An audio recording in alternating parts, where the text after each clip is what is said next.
Hello viewers, आज के episode में एक बार फिर से आपका स्वागत है और मैं हूं आतिफा। तो आज मुद्दा है मनरेगा से कितनी बदली सूरत। ये आर्टिकल द हिंदू में प्रकाशित लेख going off course on the rural job scheme and the centre's bid to change its funding के सारांश पर आधारित है। इसमें टीम दृष्टि के इनपुट्स भी शामिल है और साथ ही ये सामान्य अध्ययन प्रश्न पत्र 2 के राज्य व्यवस्था खंड से जुड़ा हुआ है। तो चलिए आर्टिकल की शुरुआत करते हैं।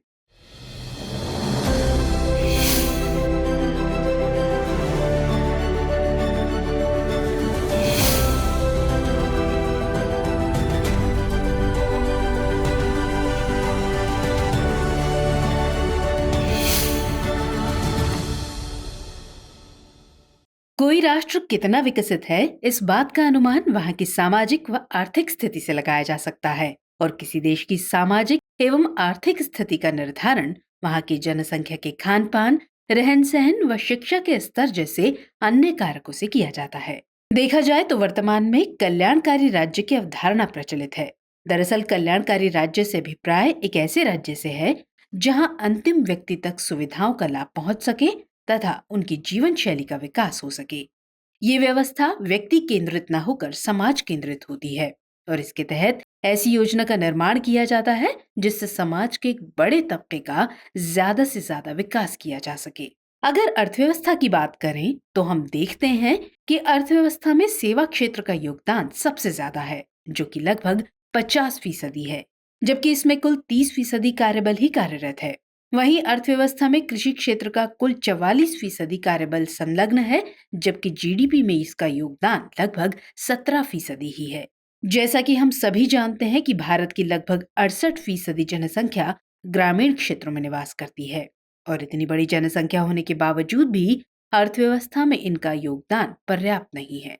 तो इसकी एक वजह है पर्याप्त सुविधाओं का अभाव और इस क्षेत्र के विकास के लिए यहाँ निरंतर रूप से विकास कार्य किया जा रहा है। बात करें बेरोजगारी दर की तो वर्तमान में ग्रामीण क्षेत्रों में ये घटकर 7.5% रह गई है। ग्रामीण क्षेत्रों के विकास के लिए प्रधानमंत्री आवास योजना, प्रधानमंत्री ग्राम सड़क योजना, राष्ट्रीय ग्रामीण आजीविका मिशन, महात्मा गांधी राष्ट्रीय ग्रामीण रोजगार गारंटी अधिनियम जैसे अनेक कार्यक्रम चलाए जा रहे हैं। इन सभी योजनाओं पर गौर करें तो इनमें महात्मा गांधी राष्ट्रीय ग्रामीण रोजगार गारंटी अधिनियम एक ऐसा कार्यक्रम है जिसने ग्रामीण आबादी के एक बहुत बड़े हिस्से को प्रभावित किया है। या यूं कहें कि इसने ग्रामीण क्षेत्रों की रूपरेखा को बदल कर रख दिया है। 2 फरवरी 2006 से यह कानून अस्तित्व में बना हुआ है। इस कार्यक्रम के अंतर्गत ग्रामीण क्षेत्र में निवास करने वाले प्रत्येक परिवार के वयस्क व्यक्ति जो कि अकुशल श्रम करने के इच्छुक हों को 100 दिन के लिए रोजगार की गारंटी प्रदान की गई है। वहीं सूखा प्रभावित क्षेत्र एवं आदिवासी बहुल क्षेत्र में ये कार्य दिवस 150 दिन का है। ये कार्यक्रम ग्रामीण विकास मंत्रालय के अधीन आता है और हाल ही में इस कार्यक्रम ने अपने 17 वर्ष पूरे कर लिए हैं। तो चलिए ऐसे में समझते हैं कि मनरेगा ने ग्रामीण क्षेत्र के जीवन को कितना बदला है।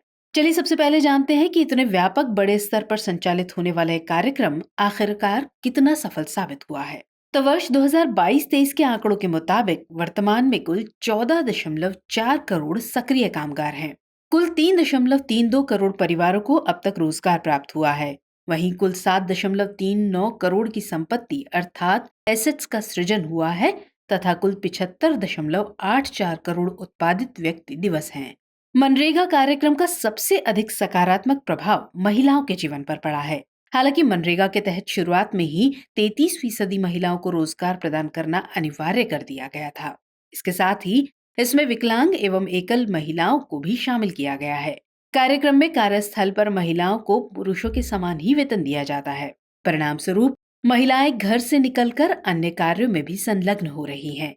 इस कार्यक्रम ने महिलाओं को सशक्त बनाने में अहम भूमिका निभाई है। 2022 के आंकड़ों के अनुसार कुल सृजित व्यक्ति दिवसों में से 56.19% में महिलाएं शामिल हैं। वहीं 18 वर्ष से अधिक उम्र के वयस्कों को रोजगार प्राप्त होने से उनमें भी आत्मविश्वास बढ़ा है। National council of applied economic research या NCAER की रिपोर्ट के मुताबिक समाज के गरीब व कमजोर वर्ग के लोग जैसे कि मजदूर, दलित एवं छोटे सीमांत कृषकों के जीवन स्तर में भी सुधार देखने को मिला है। मनरेगा से अनुसूचित जाति एवं अनुसूचित जनजातियों के जीवन पर भी सकारात्मक प्रभाव पड़ा है।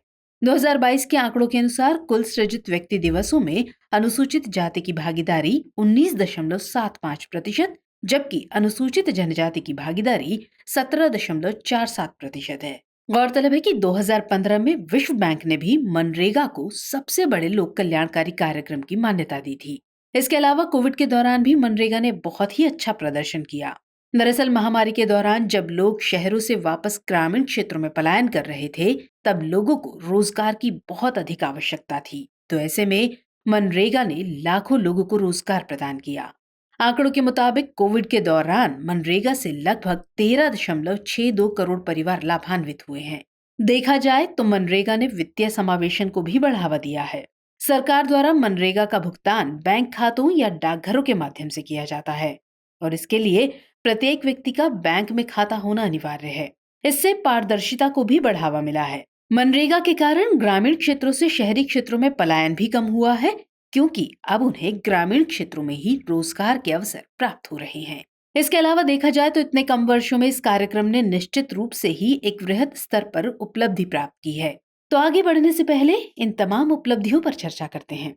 मनरेगा के तहत युक्तधारा पोर्टल का विकास किया गया है, जो कि भारतीय अंतरिक्ष अनुसंधान संगठन यानी इसरो तथा ग्रामीण विकास मंत्रालय द्वारा मिलकर बनाया गया है। ये पोर्टल पूरी तरह से भौगोलिक सूचना प्रणाली यानी GIS पर आधारित है। इसमें रिमोट सेंसिंग के जरिए विभिन्न जानकारियों के लिए डेटा एकत्रित किया जाता है और इनके प्रयोग से ग्रामीण क्षेत्रों में विकास कार्य को और भी बेहतर रूप से संचालित किया जा सकेगा।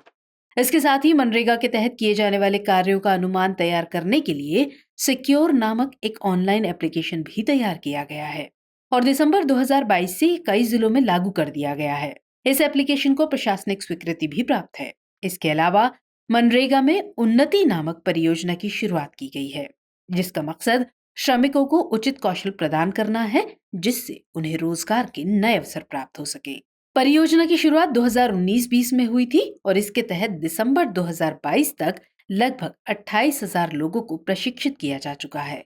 मनरेगा के तहत किए गए कार्यों के जियो टैगिंग के लिए जियो मनरेगा नामक कार्यक्रम शुरू किया गया है। इसके तहत जियो टैगिंग को 3 चरणों में संपन्न किया जाता है। पहला, काम शुरू करने से पहले, काम के दौरान एवं काम पूरा होने के बाद। इस संपूर्ण जानकारी को सार्वजनिक डोमेन में उपलब्ध कराया जाता है। मनरेगा में सोशल ऑडिट की व्यवस्था को भी मजबूत किया जा रहा है।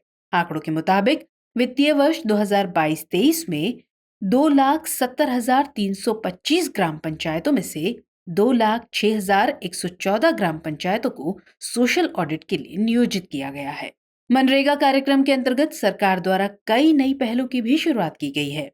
कार्यक्रम के तहत देश के प्रत्येक जिले में न्यूनतम 75 अमृत सरोवर के निर्माण का आह्वान किया गया है। इसका उद्देश्य सभी क्षेत्रों में पानी की उपलब्धता को बढ़ाना है और इसके तहत प्रत्येक अमृत सरोवर में तालाब का क्षेत्र न्यूनतम 1 एकड़ होगा, तो वहीं इसमें जल धारण क्षमता लगभग 10,000 क्यूबिक मीटर होगी। दिसंबर 2022 तक लगभग 26,000 अमृत सरोवर का निर्माण पूरा हो चुका है, जबकि इसके अंतर्गत कुल 1 लाख अमृत सरोवर के निर्माण का लक्ष्य रखा गया है। कार्यक्रम के तहत जलदूत ऐप का निर्माण भी किया गया है। इसका निर्माण ग्राम पंचायतों में कुओं के जल स्तर को मापने के लिए किया गया है। इसके द्वारा जिन क्षेत्रों में जल की पर्याप्त उपलब्धता नहीं है, वहां पर जल स्तर को बढ़ाने का प्रयास किया जाएगा और दिसंबर 2022 तक कुल 3,66,354 कुओं की नपाई की जा चुकी है। इसके अलावा मनरेगा के तहत लोकपाल ऐप भी लॉन्च किया गया है। इसके द्वारा विभिन्न स्रोतों से प्राप्त शिकायतों की सुचारू रूप से रिपोर्टिंग की जा सकेगी। ये ऐप ई-गवर्नेंस को बढ़ावा देने की दिशा में एक कदम है। इसके द्वारा पारदर्शिता एवं जवाबदेहिता को बढ़ावा मिलेगा, साथ ही प्रक्रिया में शामिल भ्रष्टाचार को भी कम करने में यह ऐप मददगार साबित होगा। लेकिन इन सब के बावजूद इस व्यवस्था में अभी भी कई तरह की चुनौतियां देखने को मिल रही हैं। दरअसल इस कार्यक्रम के तहत सबसे बड़ी चुनौती बजट आवंटन को लेकर है। पिछले कुछ वर्षों से लगातार इसके अनुमानित बजट में कमी देखने को मिल रही है।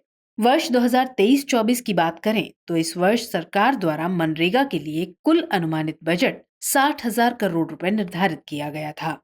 वहीं वर्ष 2022-23 में कुल अनुमानित बजट 73,000 करोड़ रुपए था। हालांकि बाद में संशोधित बजट में इसे बढ़ाकर 89,400 करोड़ रुपए कर दिया गया, जो कि वर्तमान वित्तीय वर्ष से लगभग 14% अधिक था। बजट में धनराशि को कम किए जाने के कारण अक्सर ही सरकार को आलोचना का शिकार होना पड़ता है। लेकिन सरकार द्वारा ये तर्क दिया गया कि मनरेगा कार्यक्रम एक मांग आधारित योजना है, जिसमें मांग के आधार पर बजट को बढ़ाया जा सकता है। पिछले वर्षों में भी संशोधित बजट में धनराशि को बढ़ाया गया है। वहीं अन्य सामाजिक कार्यकर्ताओं द्वारा ये भी कहा गया है कि पिछले वर्ष की मजदूरी का भुगतान भी चालू वित्त वर्ष के बजट से किया जाता है। आंकड़ों के अनुसार पिछले वर्ष का 25,000 करोड़ रुपए का भुगतान अभी भी बाकी है और ये भुगतान 60,000 करोड़ रुपए में से ही किया जाएगा। इसके अलावा दूसरी समस्या जो उभर कर सामने आती है वो ये है कि मजदूरों को समय पर भुगतान नहीं किया जाता है। एक अध्ययन में बताया गया है कि मनरेगा के तहत लगभग 75% भुगतान समय पर नहीं किए जाते हैं। वहीं लगभग 43% भुगतान ऐसे हैं जिनमें विलंब के अनुसार पर्याप्त मुआवजा प्रदान नहीं किया जा रहा है। इसी क्रम में देखा जाए तो न्यूनतम मजदूरी अधिनियम 1948 के अनुसार मजदूरी दर निर्धारित नहीं हो पाई है, जिसके कारण मजदूरी दर स्थिर हो गई है। हालांकि सभी राज्यों में मजदूरी दर अलग अलग है और समय समय पर इनमें वृद्धि भी की जाती है, लेकिन ये वृद्धि केवल नाम मात्र की होती है। वर्तमान स्थिति को देखा जाए तो ये मजदूरी दर पर बहुत ही कम है। परिणाम स्वरूप संबंधित मजदूर वर्ग अन्य क्षेत्रों में रोजगार के लिए पलायन करते हैं।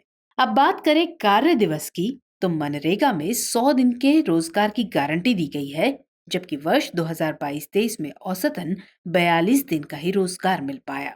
कार्यक्रम के तहत फर्जी जॉब कार्ड जैसी समस्या भी बढ़ती जा रही है। लोगों के द्वारा इसमें फर्जी नामों से पंजीकरण किया जाता है और जांच करने पर पाया गया कि उस नाम से कोई व्यक्ति है ही नहीं।